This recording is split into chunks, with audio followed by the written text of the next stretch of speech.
سننے والوں کو اس پر عمل کرنے والا بنا، آمین۔ میرا نام عبد الحمید مدنی ہے، میں اندور مدھیہ پردیش سے آپ کے سامنے تشریف لایا ہوں، اور میں نے جو تعارف والی بات آپ کے سامنے کہی، تعارف کا مقصد صرف اتنا ہے کہ ہو سکتا ہے، مجھے یہ لگتا ہے، جو میں نے کئی محفلوں کے اندر دیکھا ہے، کہ شاید اس تعارف کو سننے کے بعد عمل کا جذبہ کچھ زیادہ بڑھ جائے۔ وہ اس وجہ سے کہ عبد الحمید مدنی ہونے کے پہلے آج سے 26-27 سال پہلے میرا نام امت کمار جین تھا۔ میرے والد صاحب کا نام وجے کمار جین۔ آج سے تقریباً 27 سال پہلے ہمارے والد صاحب اندور شہر کے اندر فیری لگایا کرتے تھے، اور بڑے کٹر قسم کے جین مذہب کو ماننے والے انسان تھے۔ ان کی سی ڈی بھی کئی لوگوں میں آپ میں لوگوں میں سے کسی نے شاید ہو سکتا ہے دیکھی ہو، وجے کمار جین کے نام سے نیٹ پر موجود ہے۔ فیری لگایا کرتے تھے، ٹھیلا لگایا کرتے تھے، اور ان کی ایک عادت تھی کہ روز جب تک پوجا نہ کر لیں، پوجا کرنا مہاویر سوامی جس کو وہ لوگ مانتے ہیں، آپ نے دیکھا ہوگا ایک برہنہ آدمی اس طریقے سے بیٹھا ہوتے ہیں جنہیں مہاویر سوامی کہا جاتا ہے، ان کی پوجا کرتے تھے، پوجا کرنے کے بعد کچھ کھاتے اور پیتے تھے، ہمیشہ کا یہی عمل تھا۔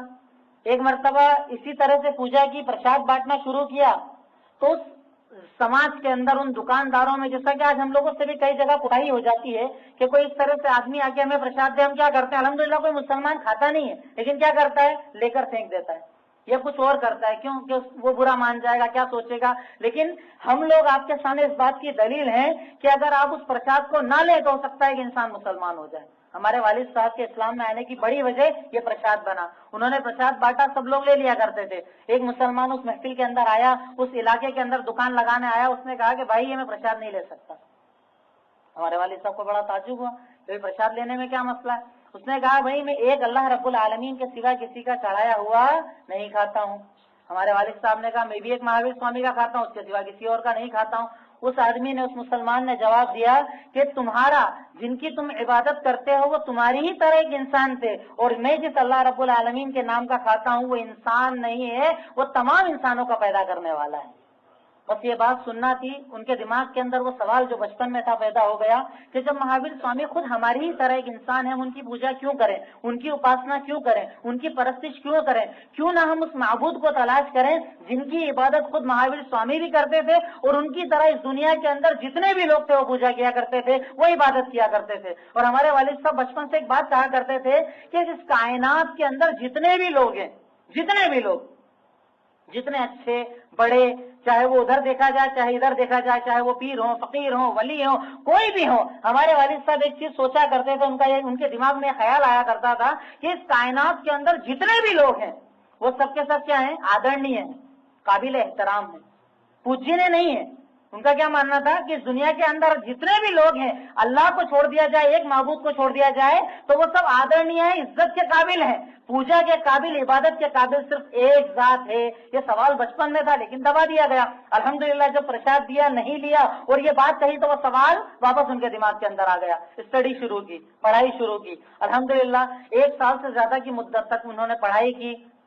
اس زمانے کے اندر یہودیت کو پڑھا، عیسائی مذہب کو پڑھا، آریہ مذہب کو اور تفصیل کے ساتھ پڑھا، کئی مذاہب کو پڑھا، تو انہیں علم ہوا کہ دنیا کے اندر ایک اکیلا مذہب اسلام ہے جو ایک اللہ رب العالمین کی عبادت کرنے کا حکم بھی دیتا ہے اور کر کے بھی دکھاتا ہے۔ اور اللہ رب العالمین وہ جسے انسان دیکھ نہیں سکتے لیکن اس کی قدرت کو دیکھ سکتے ہیں، اس کی طاقت اور قوت کو دیکھ سکتے ہیں۔ الحمدللہ جب اس بات کو سمجھا انہوں نے اسلام قبول کر لیا۔ اب انہوں نے اسلام قبول کر لیا، میری عمر 1 سال سے کچھ زیادہ ہو چکی تھی، والدہ نے منع کر دیا میں مسلمان نہیں ہونا چاہتی ہوں۔ میں بڑی تفصیل سے بیان کر رہا ہوں، ہو سکتا ہے کہ آپ کو یہ لگے کہ تقریر کی جگہ میں کیا بیان کرنے لگ گیا، لیکن انشاءاللہ اس سے کچھ نہ کچھ فائدہ آپ کو دعوت کے راستے میں ملے گا انشاءاللہ۔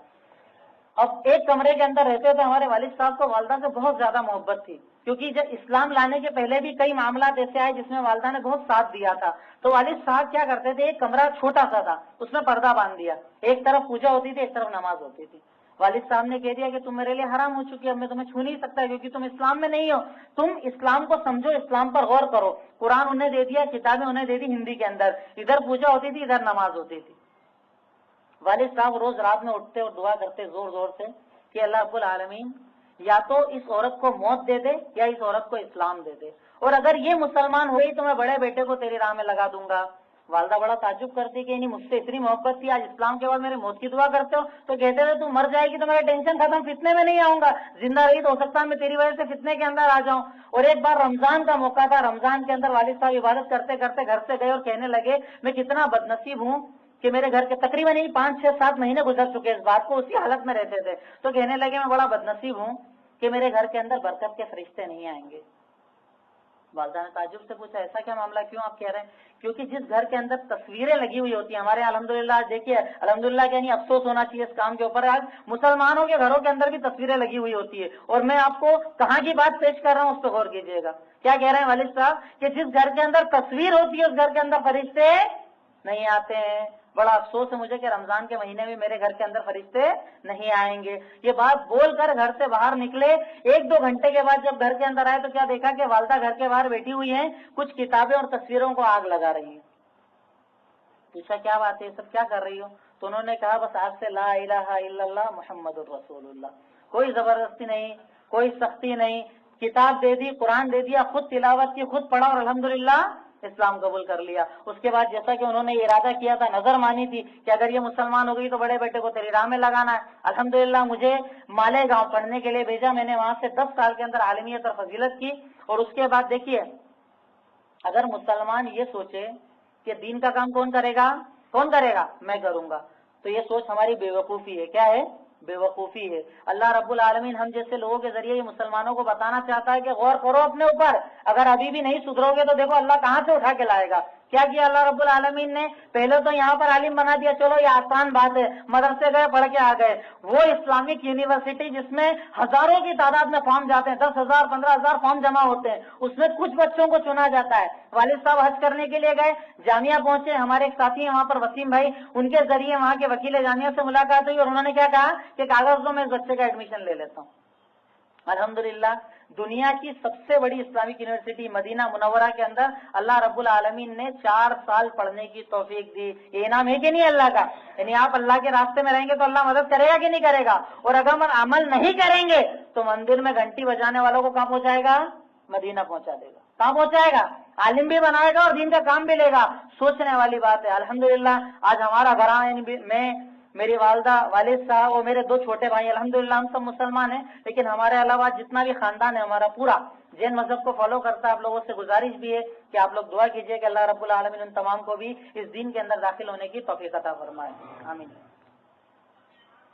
آج کی اس بزم کے اندر مجھ سے پہلے تجربے کے اعتبار سے اور علم کے اعتبار سے بھی دونوں مجھ سے بڑے علماء آپ کے سامنے موجود تھے, پھر بھی میرا وقت مغرب کے بعد رکھا گیا. مجھے کئی جگہ ایسا افسوس بھی ہوتا ہے, میں صبح سے ہی چاہ رہا تھا عصر بعد ہو میرا وقت, پھر